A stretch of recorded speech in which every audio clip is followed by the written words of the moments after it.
Giuseppe, just explain what your philosophy is when it comes to making the wine at the Sesti winery. Well, it's interesting that you call it philosophy, because I love philosophy, but my approach is the most natural possible approach.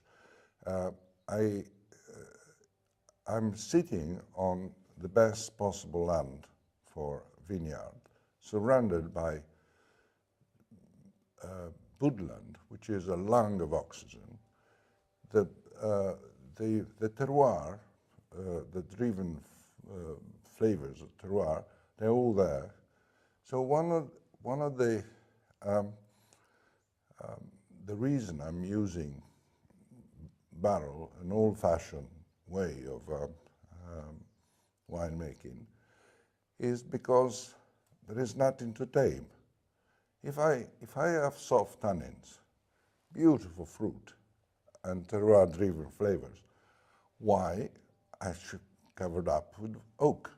The scandal of the Brunello was the best thing we ever had in Montalcino, because it was seriously damaged the image, and everybody got an enormous fright, and everybody stopped blending under the table.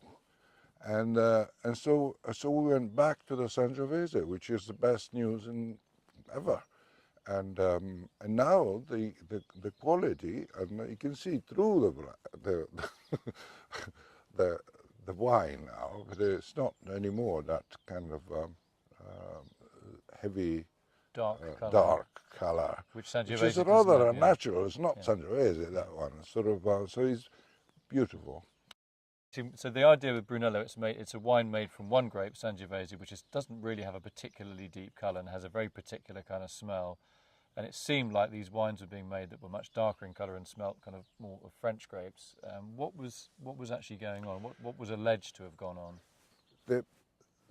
What Sangiovese needs is the right position of vineyard and the right soil, the right microclimate. And it was very successful because basically the vineyards were planted that way.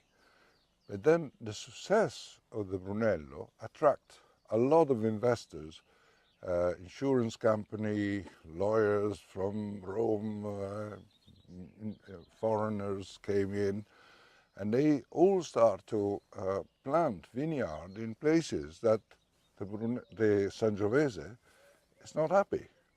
And then they put an enologist there, absentee landlord, and this poor enologist had to get his wages paid. And then, of course, when the vineyard is in the wrong place, you get a wine which is not that interesting, and that's what trigger the blending.